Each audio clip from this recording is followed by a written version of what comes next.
want to thank each of you for joining us for today's session. This was an opportunity for us in the College of Education to provide some level of support and assistance to you, those of you who have been experiencing many different effects from the COVID-19 pandemic. My name is Alfred Hall, and I serve as Assistant Dean of Student Success and Strategic Initiatives in the College of Education. On behalf of our Dean, Dr. Candy Hill-Clark, and the rest of our faculty and staff, we're here to pledge our support to you, to let you know we are concerned for you, and hopefully we're able to work with you to make sure that you're able to finish this semester strong. As part of preparing for today's session, we reached out to our Student Counseling Service Center on campus, and we're thankful today to be joined by Victoria Jones. Victoria serves as a social worker and outreach coordinator for the Student Counseling Center on campus. And so to that, we will be turning over to her. We are planning to record this evening's session. We know that there are others who are not able to attend, and so we plan to capture the information that's shared here today and post it on our website as well. So again, thank you for your time this afternoon. And now I turn it over to Victoria. Thank you so much, Dr. Hall. Well, welcome everyone. I'm so glad you were able to join us today. Like Dr. Hall said, I'm Victoria Jones. I'm one of the staff social workers and outreach coordinator here at the Counseling Center. I'm going to bring up my PowerPoint and share my screen as well. But throughout this session, if you have questions that you want to unmute yourself, I do appreciate engagement as we're going through this, so no question is a dumb question. You shouldn't be able to see your name on the recording either. If you have any qualms about that, feel free to private message me, and when I edit this video later, I'll make sure your name is not in it. Otherwise, we can go ahead and get started. Can everyone see my PowerPoint so far? Okay. Yes, it's great. Okay, cool. All right, I'm gonna monitor the chat as much as possible, and if people come in, I'll try to admit them as well. So if I'm kind of pausing for a second, that's probably what I'm doing. So we call this throwing shade on stress and COVID. So we know that everything that's going on right now has put us in a unique and unknown situation. So I just want to do like a quick check-in on how everyone's kind of feeling today, and then I have a couple follow-up questions, and then we'll kind of go through some steps to practice some more different ways to throw shade to stress. Also, there's a lot of humor in my presentation today too, so if my joke lands, feel free to laugh or give me an emoji. If they don't, you don't have to humor me, and it's not funny, it's not funny.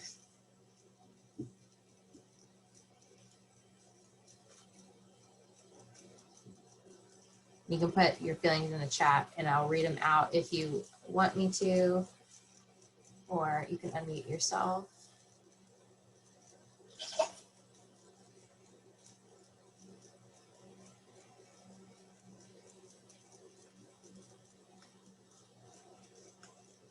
No takers?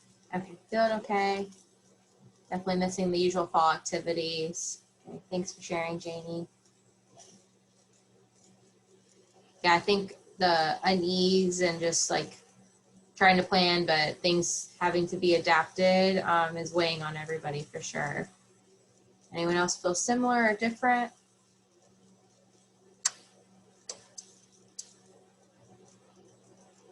I will concur with that. Even from a faculty and staff standpoint, there's a sense of fatigue experiencing with a lot of Zoom sessions and going from one meeting to the next or from class to class.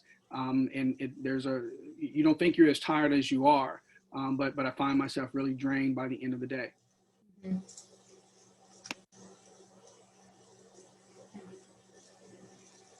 Yeah, we will talk a little bit about Zoom or like virtual fatigue too, and what that even feels like as well. I'm gonna pause my share real quick. I'm gonna see if I can share it a different way because I have notifications coming up and I just want the PowerPoint. Here we go.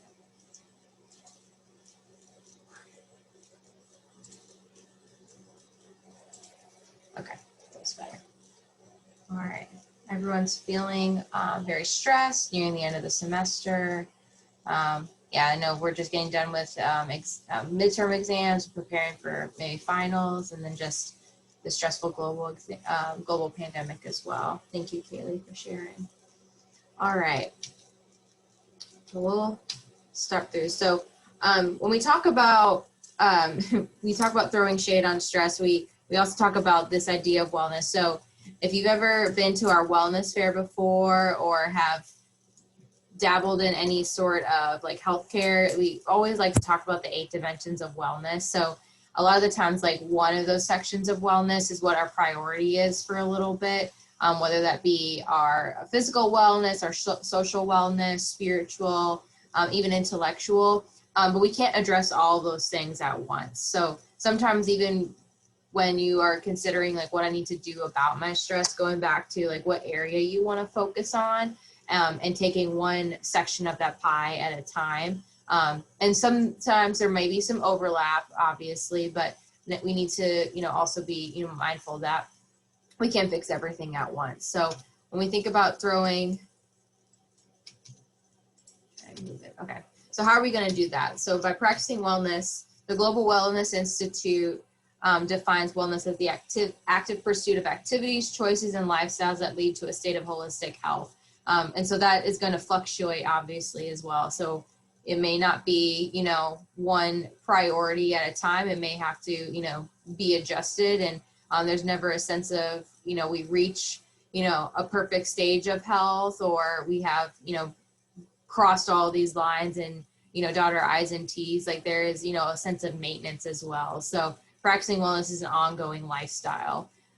It's more than just being free, from illness or disease. It's about this growth and your change in your lifestyle, and adjusting your lifestyle too. Like what may have worked for you in undergrad may not work for you in graduate school, and what may have worked for you in graduate school, maybe you have to alter and change into adulthood and beyond, or even your stage of life too, like depending on what your obligations are and priorities are as well.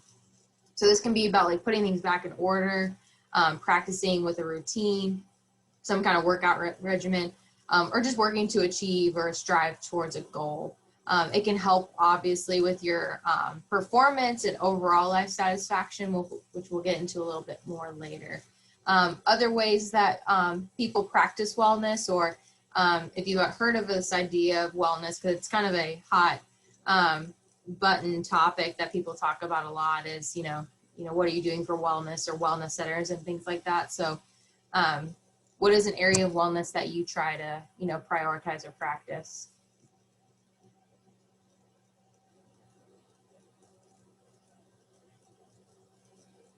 Anyone has an idea?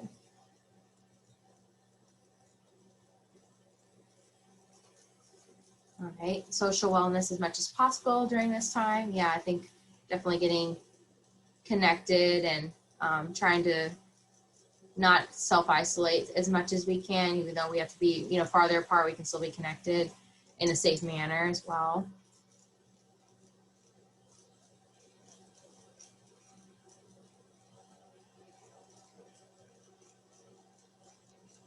One thing that's maybe not as common, but environmental wellness. So thinking about like your space as well. So not just like, the overall like global environment piece, but being outside and like what your, space and area look like is definitely on more people's mind than maybe before, because we're at home more or in a, one localized space a lot of the time. Okay. So we have 10 different steps that we're going to go through for throwing shade. And we'll start with number 1. That one got blocked a little bit, but you have little pop-up GIFs that we're going through today. Okay.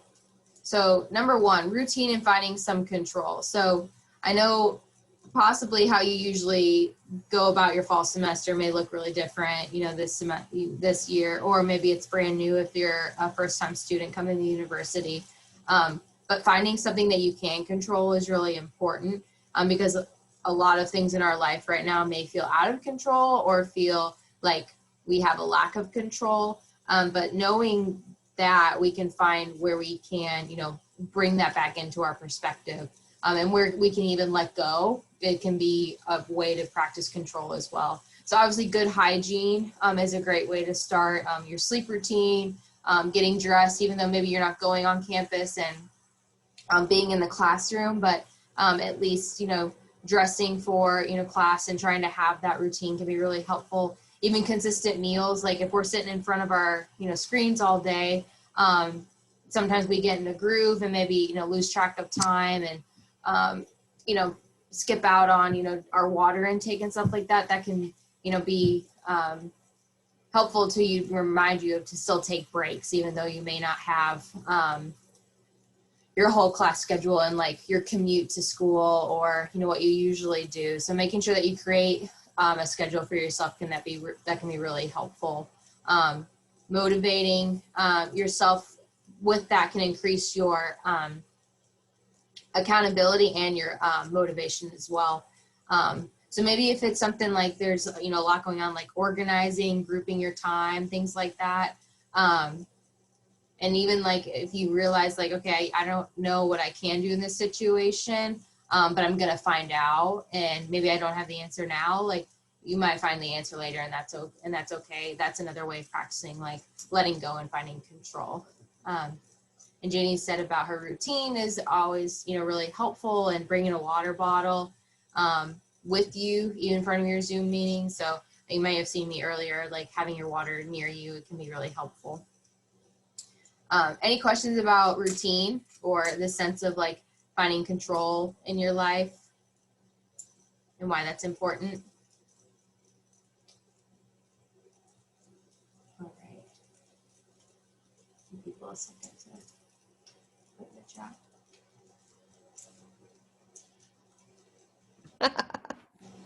I love that.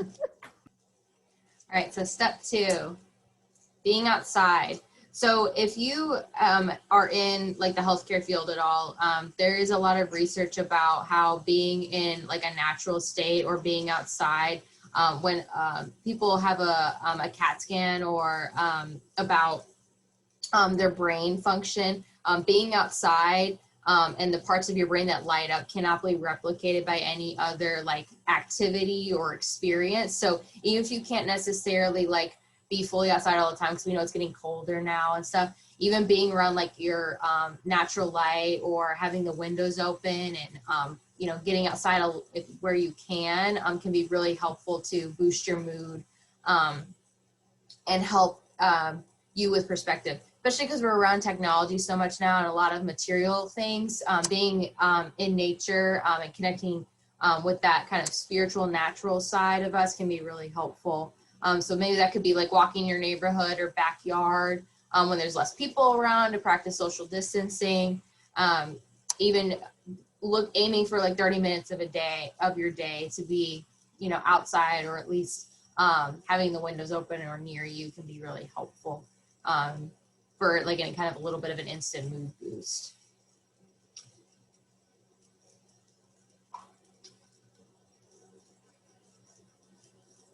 And someone said it provides structure.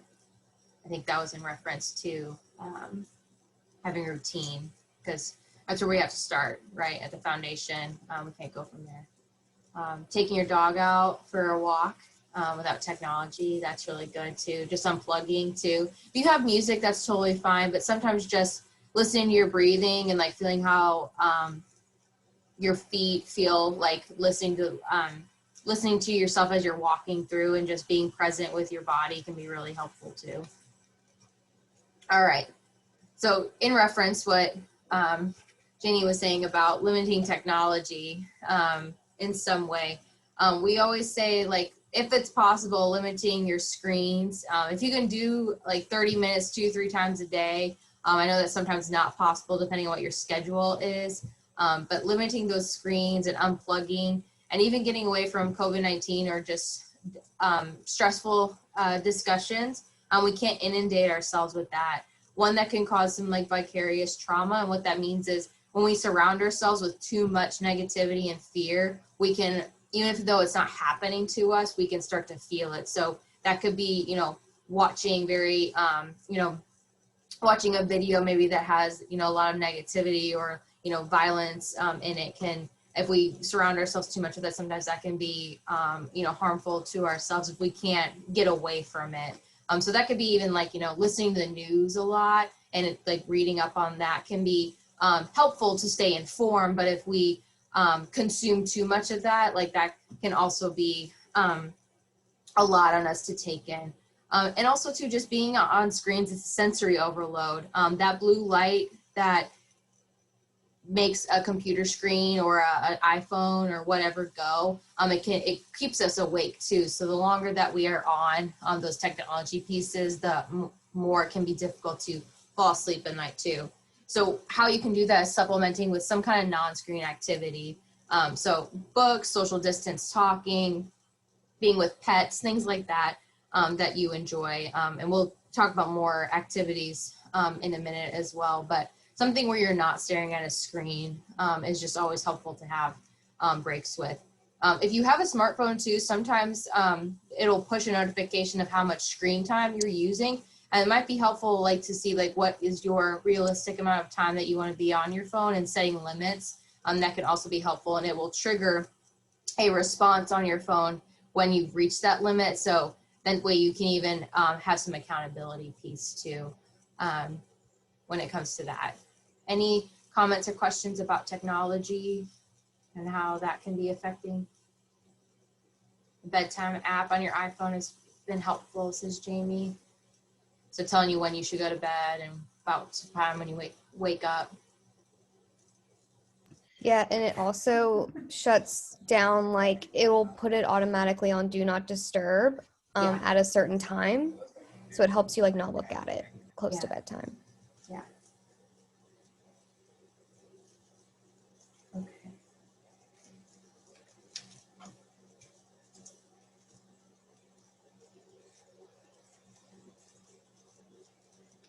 For all your pet lovers out there. Okay. Now we're getting into acknowledging your feelings. So what we've been experiencing for months on end now is this idea of fear, grief, vulnerability, and loneliness on some kind of scale or spectrum. So when I look at the idea of like grief and loss can look like many different things. It's not just like when someone passes away or the death of a loved one. It could also be the loss of an idea, the loss of, a hope or a dream or identity that we experience. And so a lot of, what our lifestyle and our stage of life is at right now is very different than what we are normally at. And it's, kind of continue that way too. So maybe we've gotten used to it, but, there's still making sure that we give time to identify those feelings and not push them away, because what our feelings are there for is our body's way of telling us that something has changed or to alert us to something that is going on. So validating your feelings is really important. If you want to change your feelings, that's something that then once you understand what they are, that they're there and give space to them, then you can start talking through the cognitive piece of, okay, why am I feeling this? Is this helpful for me feeling this? And if I can't get out of this feeling, what are things that I can do to begin gravitating towards a different feeling, or letting myself have space for that feeling later. And that we know that this is temporary. Eventually things are going to begin to progress back to more of our normal lifestyle. We just don't know when. And so sometimes even knowing like that is something in the future, we just don't know when, but it is going to be possible. Anyone else have feelings that they've been feeling throughout the pandemic? I know this idea of loss has come up a lot with students that we worked with, and just ceremonies that maybe they were hoping for, like graduations and those first time being able to go to a class in person, or this type of college experience, or maybe big, events that they were looking forward to, like weddings or group outings or vacations and things like that. Michaela said anxious. Yeah, there's a lot of uncertainty right now too, and anxiety is directly related to the idea of uncertainty as well.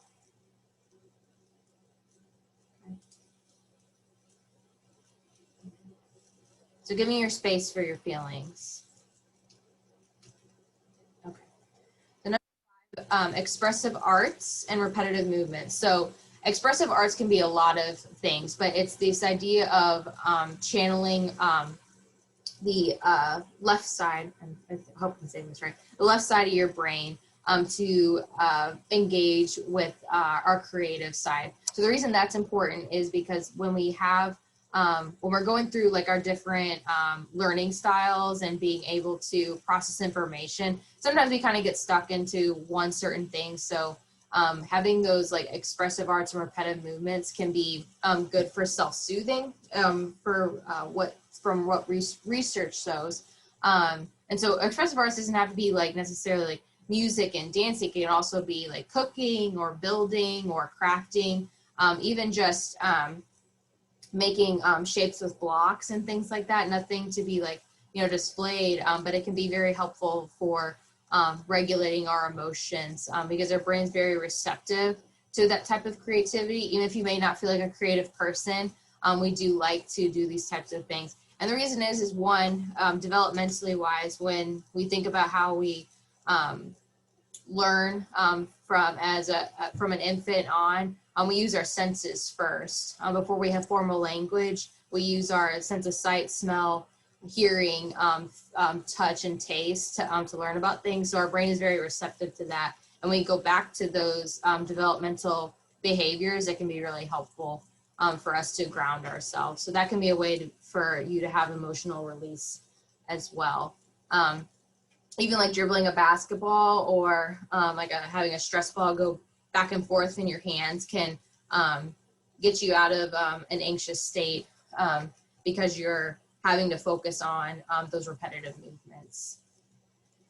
And Jane said something about cooking dinner and listening to music can be helpful too, and you're incorporating those different senses in one too, which is great. Any questions about repetitive movements or expressive arts, or maybe want a little bit more about that?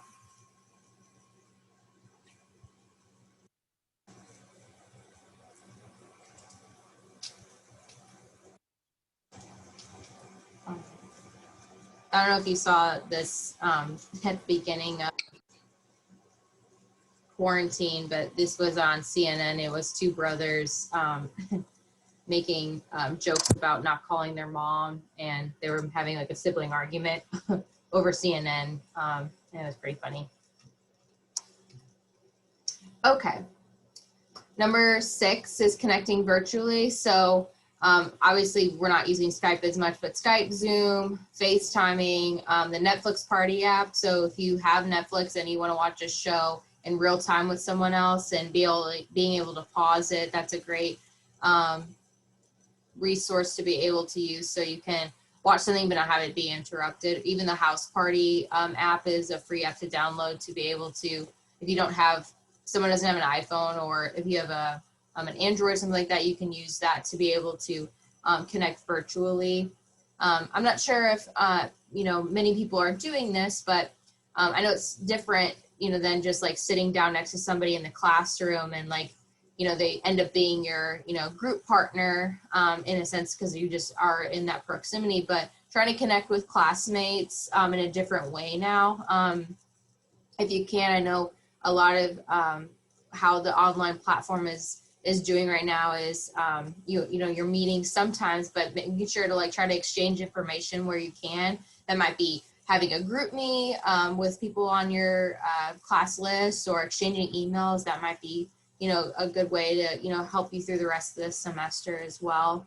I know something we don't necessarily do very often, but writing letters to people that we care about, or just writing in general for yourself as a way to practice stress relief too.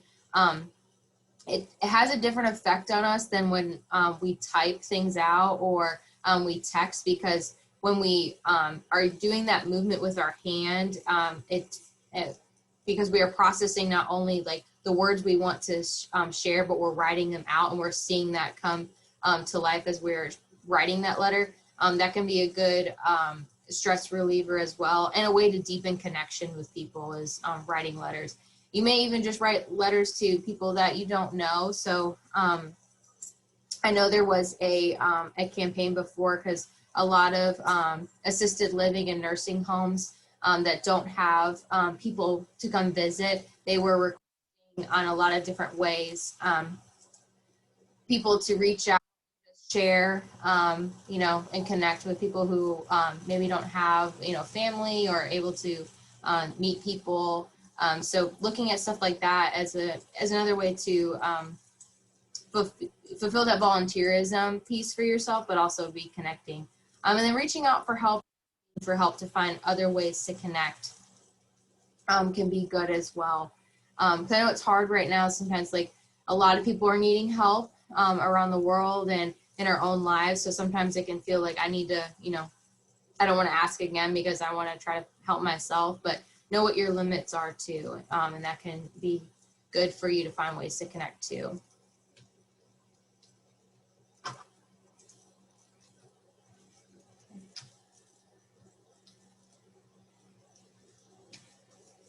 All right, so practicing gratitude. So research has shown that people who practice gratitude increase this idea of empathy. So you may or may not know the difference between empathy and sympathy is that when you practice sympathy, you're feeling sorry for them. So like you may not be necessarily relating to their experience, but when you feel empathy, you're trying to put yourself in their situation. So in some ways, like you understand the feelings that they're experiencing, or maybe something similar has happened to you, but you're not trying to over-identify with it. It's just, I can understand where you may be coming from. I've been through something similar, or trying to even understand what that feeling may feel like.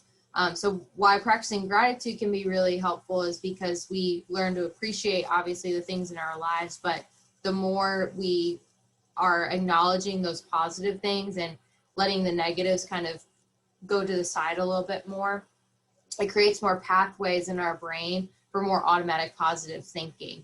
So if you've ever seen the movie Inside Out, the like control center that any new experience that comes into that control center automatically gets categorized like as a fear response. But if we have a lot more of those experiences where they don't end up being a fearful response or a negative response, then we are creating a stronger pathway that our brain thinks more positively automatically. So instead of assuming the negative, which can be very hard when, you know, one thing after another seems to keep happening this year, it is hard to find any kind of silver lining or positive thinking. But the more that we practice that, because then we know that we can at least control that and what is in our space and what is within our realm of influence rather than what is out of our control completely.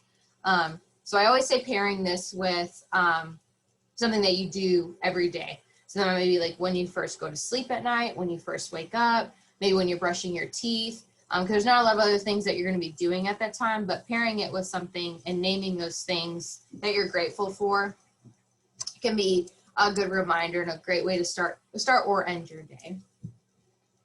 Or even keeping up like with a daily journal list too.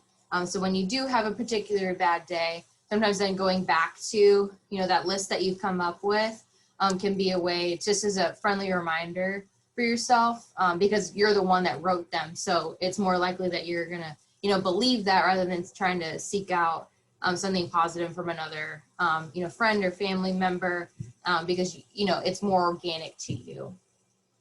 But any questions about the brain chemistry as it comes from gratitude? Or anything about gratitude?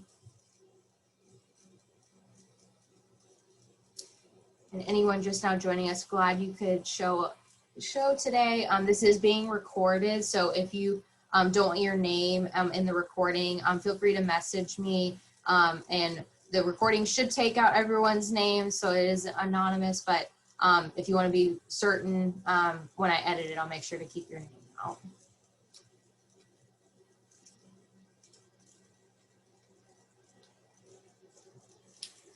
All right, so in step 8, altering expectations.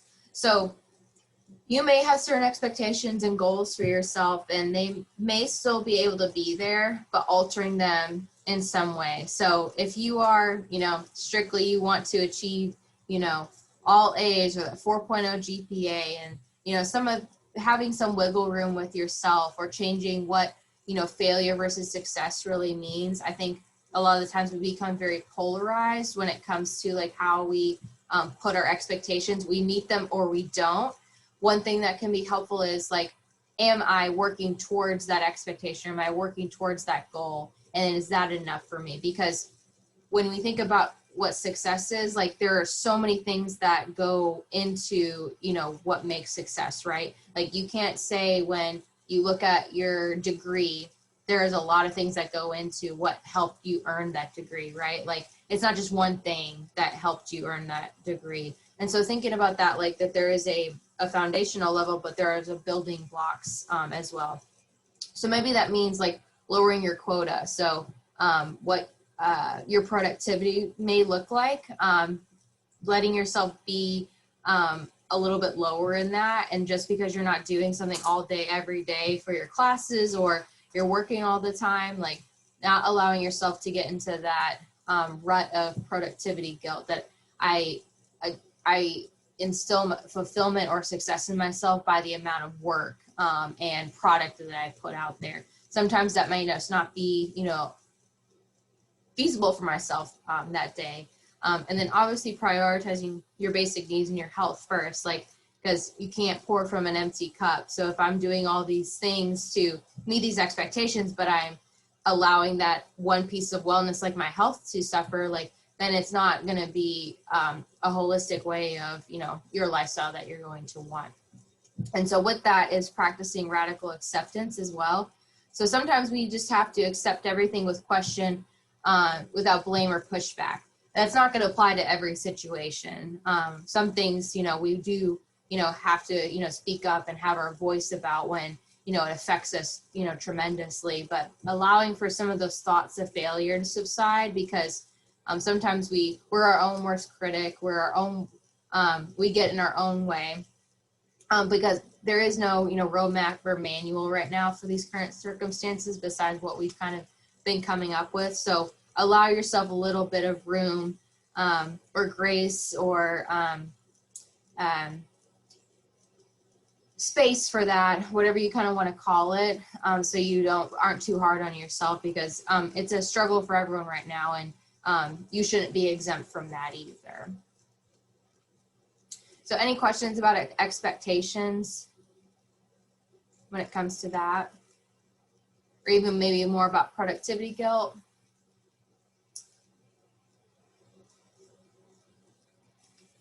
Okay, a couple more.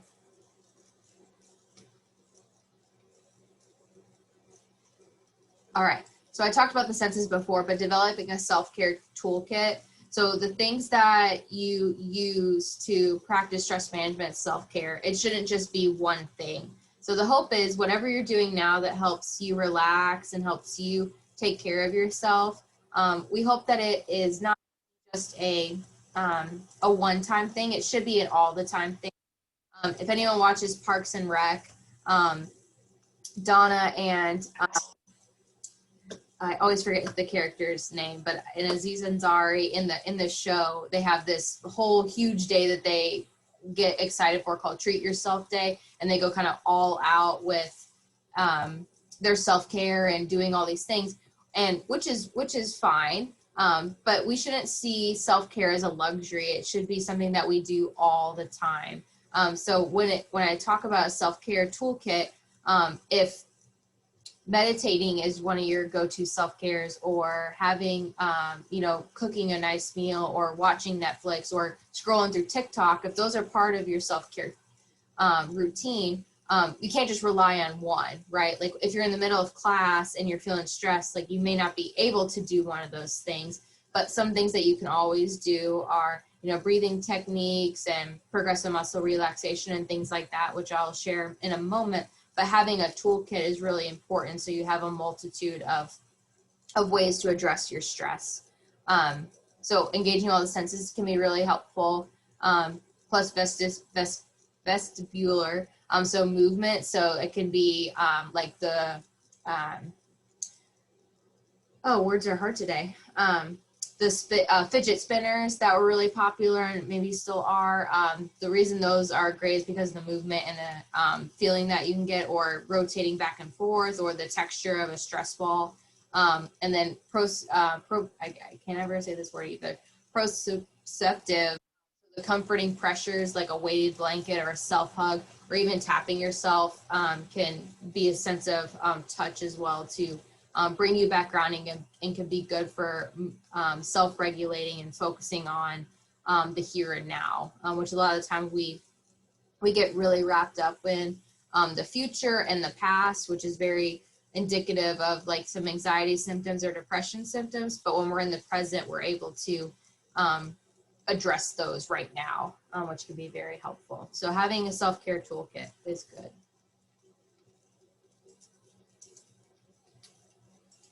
Any questions on any of those?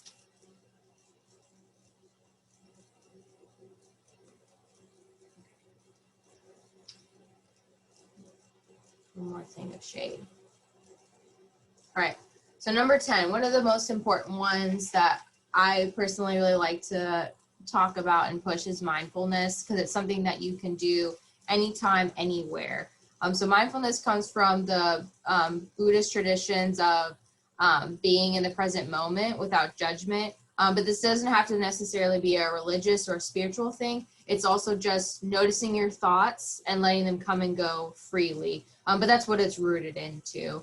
And the biggest portion of it is being without judgment or concern. A lot of the times we bring more attention to our thoughts because we want to change them so quickly. But we know most of the time, like, those thoughts tend to go if we don't give them as much attention. And so sometimes refocusing our attention can be helpful, and that was what's going to change it. And that goes back to the idea of letting go and having control in a different way.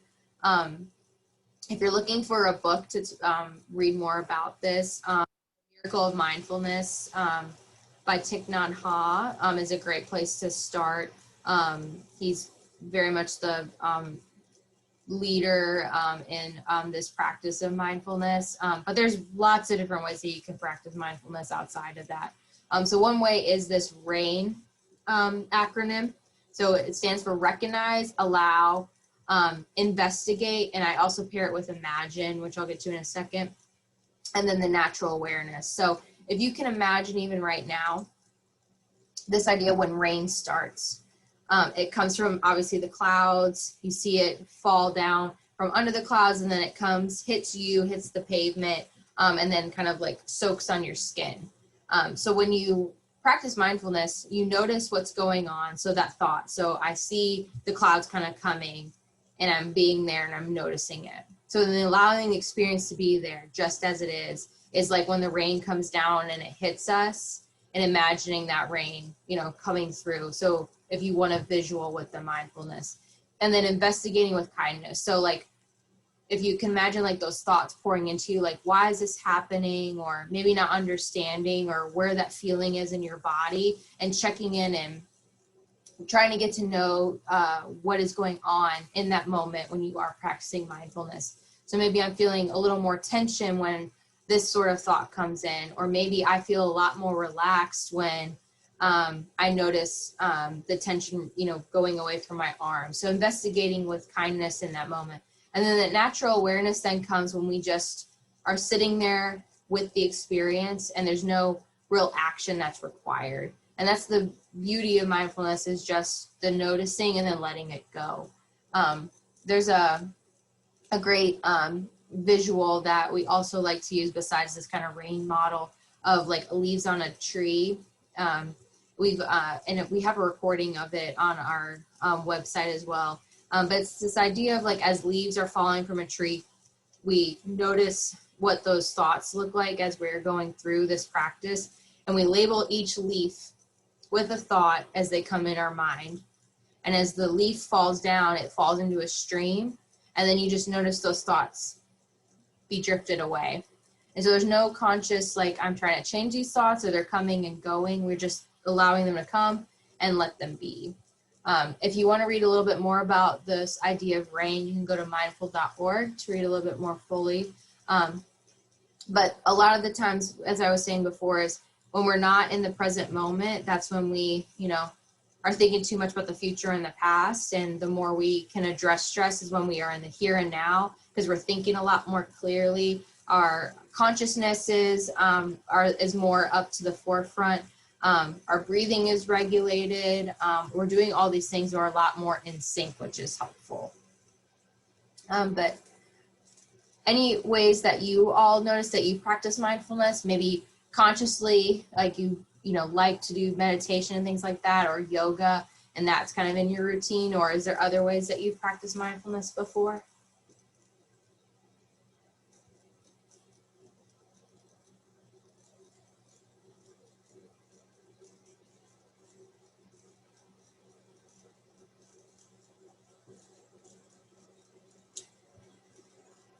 Doing it on walks, yeah. Just being in the present, not having distractions. Different sounds around you. Yeah, that's great. Yeah. Yeah, noticing like what the wind, feels like coming. Notice the birds, and just bringing your attention and then bringing it back to what's going on, and vice versa. Okay.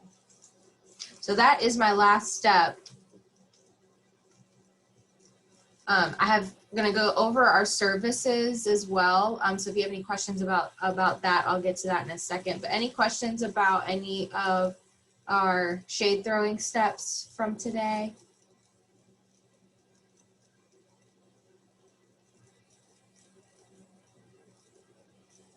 Okay.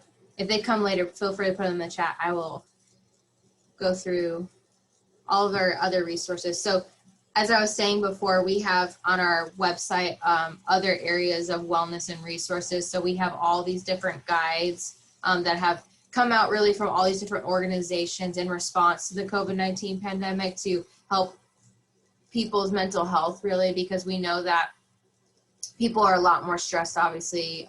Suicide rates are higher, domestic violence is higher, and there's a lot of, and even having financial difficulties, like all these things are really affecting all of us. So these different resource guides have come out. We put them on our website. So if you need some self-help things that you can kind of go through at your leisure, those are there.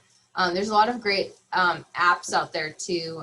Number one I like to recommend is Headspace. It's easy to use. You can format it to the amount of time that you want to engage with the app, and it teaches you different ways to practice mindfulness and meditation without judgment, and gives you a little bit of prompt every day. If you're into sports at all, the NBA has really been pushing Calm. LeBron James specifically puts it out there as well. It's another great app. I also really like Shine. It's an app that was developed by two women in response to like a lot of barriers for people of color to access mental health care and self-care regulation. They have a whole section of Black mental health resources on their page as well that I think has been really important given the time, and having people who identify as Black or African American have that space to be able to engage in self-care in that way. And the VA's even come out with an app specifically about COVID and addressing anxiety. It's called COVID Coach. So those are just a couple. We have a lot of other apps on our website as well. And you can always just search like meditation, relaxation, self-care apps, and you'll probably get a plethora that'll come up. But those are just a couple that we've used and seen before. And we do not get any endorsement from any of these things. We just find them helpful and as resources, but those are just for knowledge and resources and materials, not endorsement at all. Okay. These are just little flyers that we usually hand out, even though we're not doing all of our, virtual or usual programming. So different mental health tips, Tiger tips for emotional wellness. So again, talking about sleep and nutrition is really helpful as well. Connecting with others. So just an abbreviation of what we talked about before.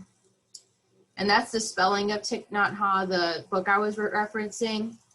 That's how you pronounce and spell his name if you want to look up that book later as well. Okay, and I'll get into services. Oh, so if you found this helpful and are part of another organization, we do a lot of different outreach in regards to, you know, presentations and trainings, everything from our LGBTQ allyship training to stress management and everything in between, bystander intervention as well. You can go to our website and request a presentation. So if you have something coming up for another organization and would like to have us come out, feel free to submit that. And if there's a topic that's not on there that you're interested in, you can always email myself as the outreach coordinator or call our office, and we'd be happy to consult about how to make that work for you. And if you are doing all these things and still feel kind of stressed out, we are also available via telehealth right now for individual and group counseling services. So anyone who's enrolled in at least 6 credit hours gets 6 individual sessions per semester. So 6 in the fall, 6 in the spring. Most students use about 4 individual sessions, but we want to make sure to have, you know, more just in case, you know, to meet, you know, our students' needs. And our group therapy is unlimited. So we do a variety of different groups each semester. You can check our group website for what we're doing this semester and then even in the spring as well. And all of our services are free when it comes to individual and group therapy, or at a minimal cost, which would be our testing for learning disabilities, ADHD, or our personality tests. But no problem is too big or too small to bring to our center. If you are, you know, just struggling with COVID and the stress from that, we'll be happy to see you and talk you through some of that. If it's something, you know, maybe that's been bothering you for a long time and you haven't talked about since you were young, you know, we can address that as well. Or maybe just like you're in, you know, your major and you're not sure what you want to do after, you know, school. We do career counseling as well. So maybe you want to explore like other options out there or want to kind of, you know, set some goals for yourself so we don't have to talk about your childhood, or we're not going to blame everything on your parents, anything like that. We're very collaborative and, you know, it's your treatment. So it's what you want to get out of it as well. And then if medication is needed, we obviously work with, you know, your provider if you have insurance, but if you don't have insurance and medication is needed, we have a nurse practitioner that we work with to manage that medication need as well. And then if you, besides individual counseling, if one person is at least an enrolled student, we do couples counseling as well. So that could be partners, roommates, family, friends. We can address those as well if that is something that you are looking for and need. But everything we're doing is on a teletherapy platform. So it's similar to Zoom, but it's made specifically for therapy. So it's private. No one's going to know that you're coming in, to even that you've had an appointment without your written explicit consent. We're very big about our privacy. So if you're concerned about like someone finding out that you're coming to therapy or that you made an appointment, no one's going to know unless you specifically let us know. So no one can call here and like ask for your records or anything like that unless you have, you know, given consent to. So we always want to make sure that you know that if you're worried or concerned about your privacy at all.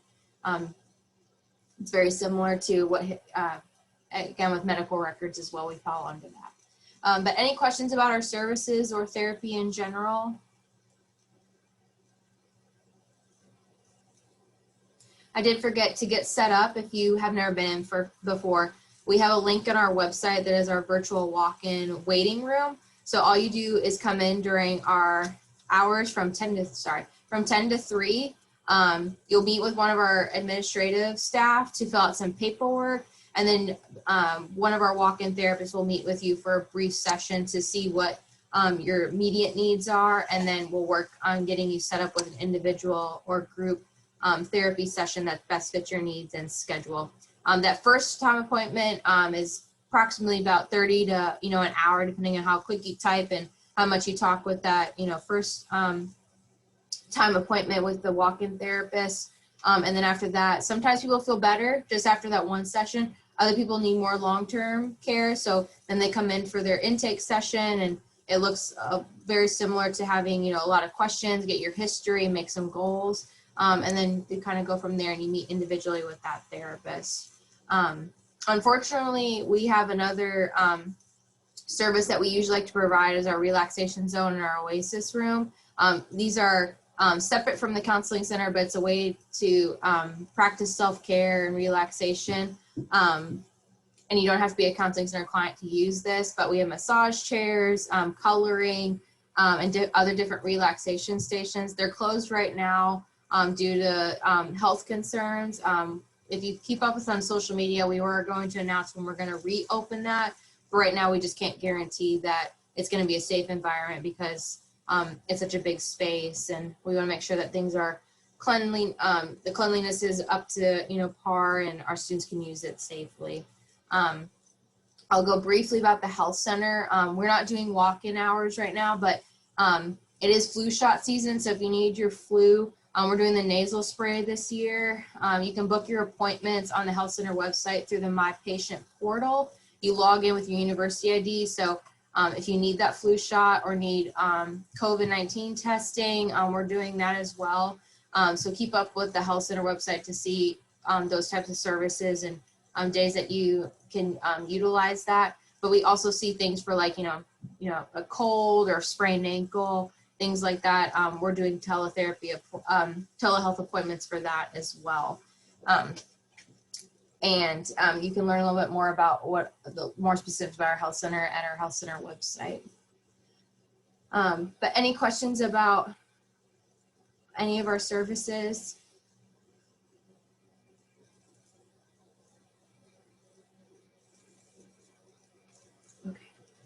We're also on social media. So again, briefly, UofM SHCS, we'd love for you to keep up with us. We're going to be giving out self-care kits around finals. So we call it Thriving Through Finals. We're going to have them stationed at the UC for people to pick up. And we have our last suicide prevention training for the semester next week. So if you want to learn more about QPR and that suicide prevention training, you can visit our website and sign up for that. But we have a lot of different programming we do throughout the semester. So keep it up with us on social media, and our website is a great way to keep in contact to see just what we're doing. We give out free stuff a lot too, so other benefit as well. And then we started a podcast this year too. So if you just want to listen to some different areas of wellness from our staff, How to Deal is our podcast name. If you search us, we're on most podcast platforms. And we have a YouTube page as well, as I referenced before. Okay. We would love your feedback on today's presentation. Again, my name is Victoria Jones. If you can put the presentation title in the survey as well. You can use your phone, and I'll put it in the chat as well for you to click on if you can't pull it up. It takes about 2 minutes. It's anonymous, so we'd love to see how we can improve on our workshops and presentations. But any other final questions?